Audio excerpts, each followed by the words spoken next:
Here's some of the footage from this dash cam just so you can kind of get an idea of what quality you should be expecting. This does have a front and a rear camera, and the really nice thing about this is aside from installing the cables, this just takes seconds to install. All you have to do is supply power and then it's more or less good to go. I like all the default settings with this. It has a lot of nice options, easy, simple navigation, nothing too complex. The screen on the back, it's not too big, but it's plenty wide, so you can see what's going on. And the screen is dual screen if you have the back camera plugged in. This is a sponsored video. I want to show you more of my experience and talk less about my personal opinion. So here's a closer look at the setup and some of the menu options. The front camera is 4K, the rear camera 1080p, also has built-in GPS. Tips before use, the main thing here is if you do want to connect this to your phone so you can view or download footage, the default password is 1234567 The app to download is the Pestillo app. It comes with some films to put on your windshield. You put this on first, so if you ever need to take it off, you can remove the camera more easily with these. Alright, so let's check out what this comes with. You got the camera, you got your power cable, it is USB-C.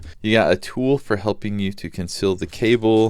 You've got some of these cord things, so if you want to attach this to your car and run cords through that way, you can. Got an extra adhesive for here, so if you ever need to take this off for any reason, you can put another adhesive on. Same deal with the rear camera, extra adhesive, and then the rear camera plugs in with this cable and then goes to the rear camera here. One nice thing about the camera is it does come with a micro SD card or TF card. This is 64 gigs.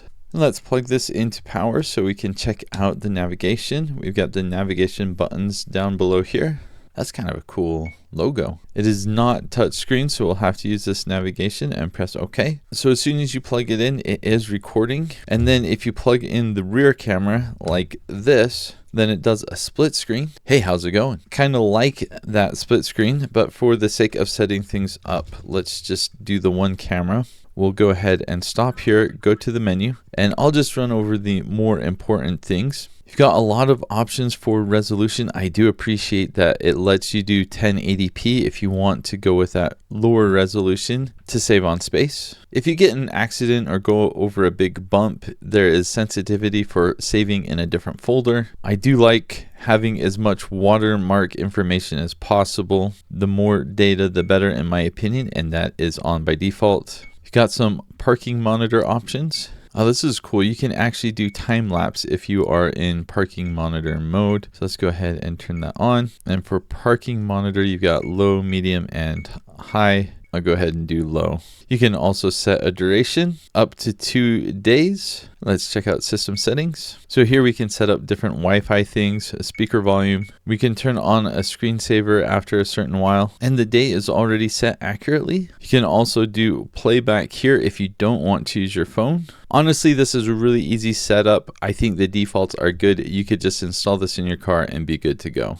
As far as installing this goes, I found the installation to be more or less the same from any dash camera I've ever installed. It's pretty straightforward. You put the film sticker on first, then you just put this on with the adhesive. It stays on really well, really easy to set up, and then you just supply it with power and you are good to go. I do appreciate that it comes with its own micro SD card, so you don't have to worry about getting one of those. One thing to be aware of, if you are filming in 4K, you're probably only going to get 1 to 3 days worth of footage depending on how much you drive. If you drop the 4K down to 1080p, you're going to get much more than that. Obviously, if you get in an accident though, you're going to want to take the card out as soon as possible. That's going to be the most recent thing on there, and it also saves accident data in its own folder, so you don't have to worry about that. But hopefully sharing some of the footage coming directly from the SD card is helpful to you, so you can get an idea of what the image quality is going to be like. So hopefully this video has helped. Thanks for watching.